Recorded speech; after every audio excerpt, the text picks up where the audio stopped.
bó ti ń lọ lọ́rùn pé mi kó máa bá ẹ lọ tinú bẹ́ẹ̀ ni tinú ẹran wọ́n lè jáde àbí wọ́n dá àwọn ẹ̀ ni abinu jàre tinú ọlá ó Canada ló ń lọ má jẹ́ ìpàdé Canada ló ń lọ kí tiẹ̀ ni Canada ló ń lọ wà á débẹ̀ láyọ̀ ó rí bẹ́ẹ̀ àmì òrà làtò Jésù Olúwa wa ó ṣe God bless her ẹ bá ìyá ń ṣàdé. ó ti ẹ̀ dá bẹ́ẹ̀ kí ló ṣẹlẹ̀. sista tinú ni mo ní kó bá ń gbẹrù fọmọ yín tó wà ní Canada. ọmọ mi wo nìyẹn. ọmọ mi ni Ṣadé. ọmọ yín ni ẹ máa là dáadáa. ọmọ tèmi wà ní ẹgbẹ́ báwọn gbẹrù. dádì ẹ mọ̀ pé ẹrù ṣòro gbà sí mo dẹ̀ ṣì ń ya mo ṣì máa ya Rome kí n tó dé Canada. ẹ ṣì máa ya Rome ó ti yé mi ẹ máa lọ jàre ẹ pẹ̀lẹ́ di Roman figure ẹrù lẹ́yìn náà fẹ́ send owó ni sá owó àti kìtù ni owó nìkan ẹ lo quick collect ń dàn yẹn quick collect ẹ mọ quick collect ni with quick collect you can pay for your children's school fees and even send them pocket money instantly in instant payment ni and even with quick collect business owner can make payment for their transaction tó wọ́n ṣe ní Canada in fact you can pay for house rent and properties but quick collect ó ń ṣiṣẹ́ in two ways ni you can collect money from Canada and you can send money from Nigeria back to Canada that's all. In fact Starboy Temidayo òun kọ́ l'ambassador wọn ìyẹn simple you can download their app or log on to their website www.quickcollect.com in fact their rate is very good that's all is it that simple very simple that's all ẹ pẹ̀lẹ́ God bless you ẹ ṣé o mo ti yanjú ẹ. orí bó ṣe lọ ó jẹ ìwọ̀n àkàrà ó jẹ lọ́mọ Canada àwọn èèyàn jẹ́ máa pretend káàkiri Nàìjíríà iṣẹ́ èwo ló mú ẹ kí ló tí ẹ ò lè tọrọ ni. ẹ wo gbogbo nǹkan tó yà ti Ìyá Ṣadé sọ́ta ni mò ń gbọ́ Ìyá Ṣadé wọ́n ti gbọ́n tiwọn wọ́n lọ tọ́jú ọmọ wọn sí Canada èmi ẹ̀rọ bí tó máa lọ tọ́jú èmi sí Canada.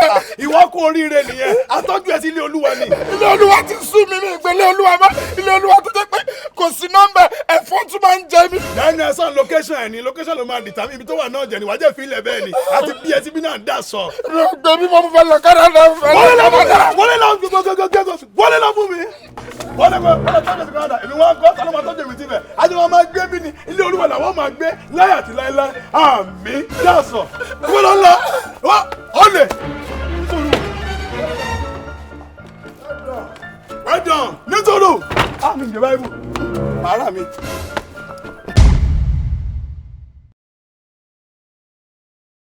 Alaye bí ni sísú ẹ dé. Excuse me, it was he. ẹ jẹ́ máa lura yín.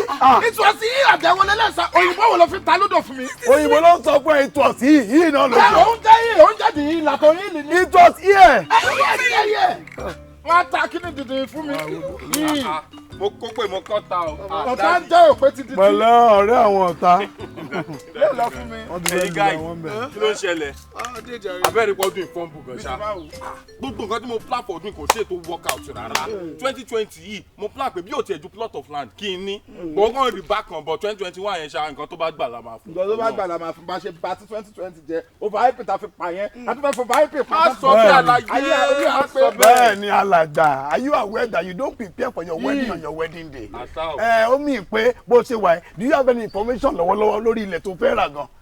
kì í ṣe pé wọ bákan. ó jẹ́ ní 2021 tún máa bàjẹ́ bó ṣe máa rí náà nìyẹn. so jọ́ nípa Roland Johnny Christmas. ta ló ń jẹ́ bẹ́ẹ̀. Roland Properties ló ń ṣe they give you 20% discount on outright payment tó bá ṣe lórí ilẹ̀ wọn tó wà ní Ìbẹ̀jú-Lẹ́kì Ṣìmáwá Mòwe Ìkòròdú Abẹ́òkúta àti bẹ́ẹ̀ bẹ́ẹ̀ lọ and let me tell you something you can pay as low as 25,000 naira then you spread the balance for the period of 24 months ìyẹn 2 years ọ̀tọ̀ wọ́n á jẹ́ ìgbélé fún ẹ adásọ̀ kí làwọn sọ nípa ẹ̀ in fact for this season gan wọ́n give out Christmas chicken bag of rice òróró àti bẹ́ẹ̀ bẹ́ẹ̀ lọ báwọn customers wọn.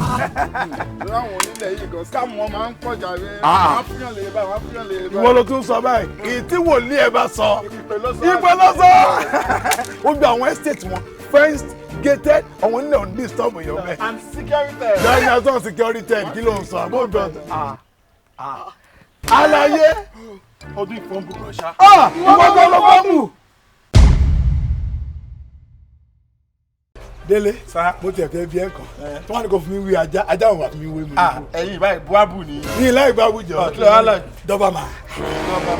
dọ̀bálẹ̀ ni. dọ́bàmà ni mí. dọ̀bálẹ̀. mo ń dọ́bàmà àbí wọ́n ń dá mi ní dọ́bàmà ni. báwo ni jà dídùn ọláyíwọlá. àǹkó property. dídùn ọláyíwọlá. àǹkó property. láti bó bá fẹjọ bùrọ̀dé sùn yìí. kí ló ṣe fún ẹ. mi láìpẹ́ máa ń pè mí láǹkó mi. olórí ló fi ẹwé o mọ mi dídùn ọláyíwọlá àǹkó properties tó tẹ̀lé alálùbáríkà nílùú Ìbàdàn báyìí tí mo mọ̀ dáadáa dídùn ọláyíwọlá.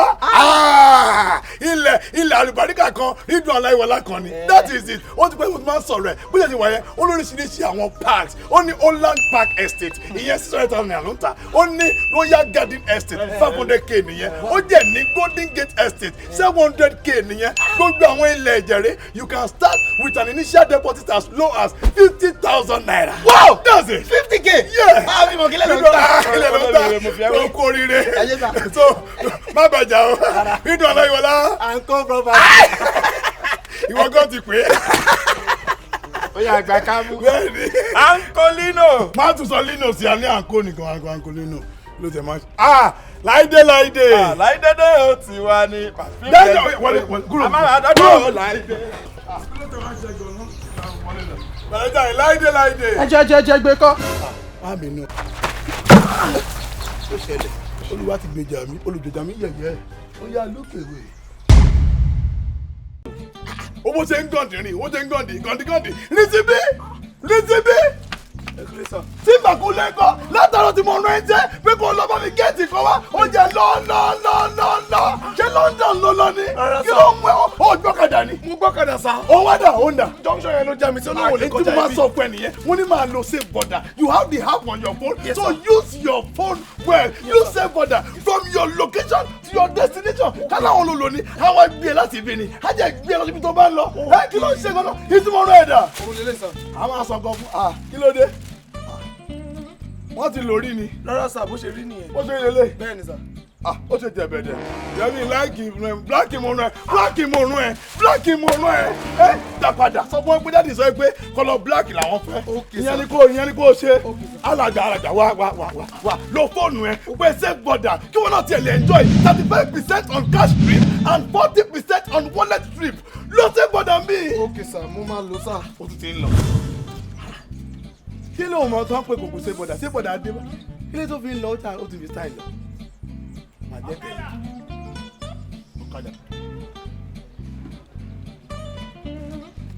ọ̀kadà.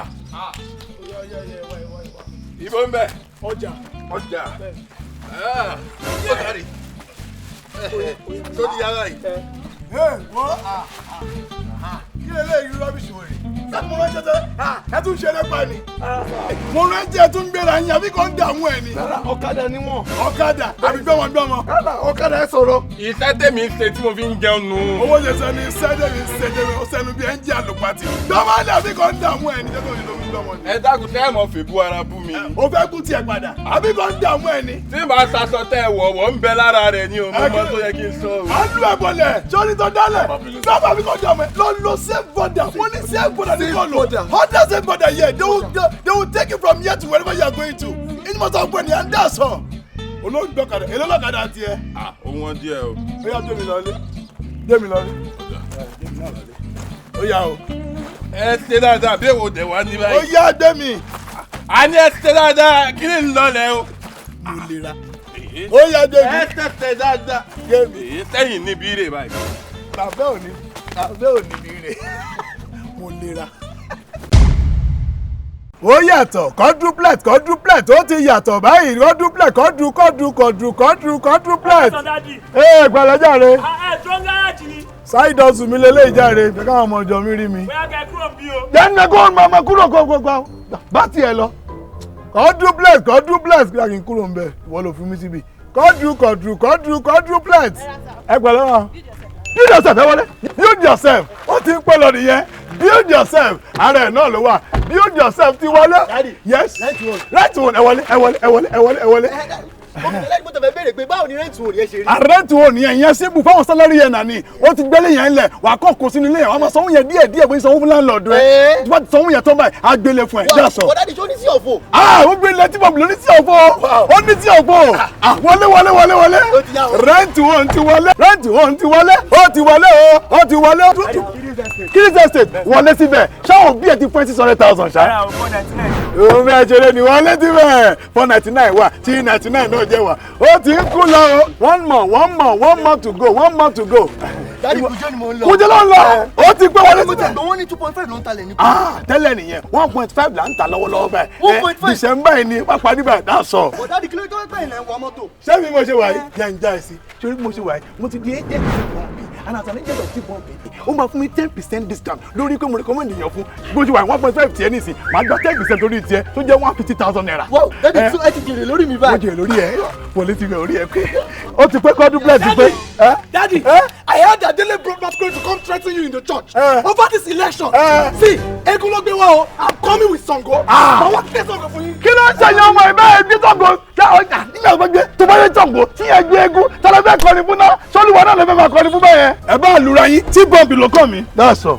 Daddy, ṣọ́njà ni. Rárá, wọ́n ṣe kọ́mẹ́dì ni kò máa pẹ́ lẹ́rìn. Ọ̀njà ni. Ṣọ́ọ̀lọ́ T-Pump mọ́. Mo ń lọ.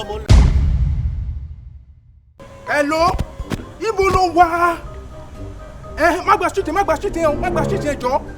Street tó máa ń dá yẹn ni. Street tó máa ń dá yẹn ní ìfẹ́ kéèyàn mọ̀ pé mo tún gbé mọ́tò wọlé ẹjọ́. Jọ ń tún yọ lọ́hùn.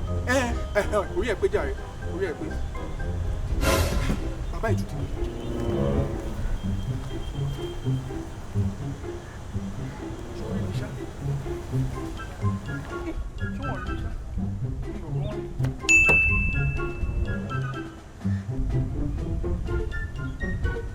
Daddy, Akiri ò sá fún mi ni. Sá fún mi. Ó sá. Mi ò sá Mo fún mi. lọ sá. Daddy mi ò sá. Mo lọ sá wọn tí mo sọ sá sájọ. Daddy mi ò Mo lọ sá sá. fún yín. Kí ló ń sá fún mi fún? Mi ò lè Ìwọ sá ọ̀sẹ̀ kó wà kọ́lé fún Olúwa. Kí ló wá tọ́ bí mi fún? O kò lè fún Olúwa. Why you not avoiding me? I'm not avoiding you. Ọba tó jí why you avoiding me? Kí ló kọ́ mi? avoiding you. Èwo ló ń ṣe ń bí? Mo ń dúró déèyàn kan ni. Òǹdó nìyàn kan. Bẹ́ẹ̀ni. Ìtí mo bẹ ẹ̀ṣọ́ ńkọ́. Èwo lẹ sọ? T-Pump tí mo sọ fún ẹ.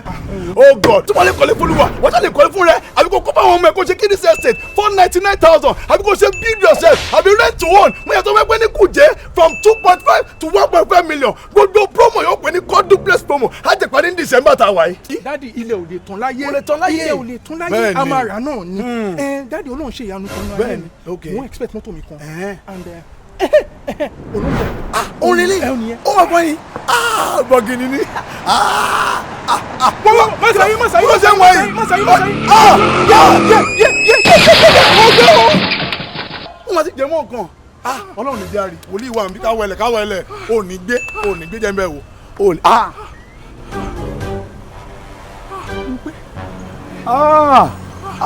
Wo káwọ́ ẹ̀ sókè. Ó pọ̀ kọjá nǹkan tí mo pè o. ṣé kò bá di? Olóbàdì gan. Right up ni. Mo gbọ́ tí mo sọ ni. Mo gbé o. Ìgbà wo ló fẹ́ fi? Máa sinmi láyé olùgbàlà. Lọ́rọ̀ ìgbẹ́. Ó fẹ́ tó tún di fóònù nínú péǹtì wọn rè. Àlọ́sájí, bàbá ẹ̀ ti dákú, ó ti sùn láyé olùgbàlà. Wá lè rè mí.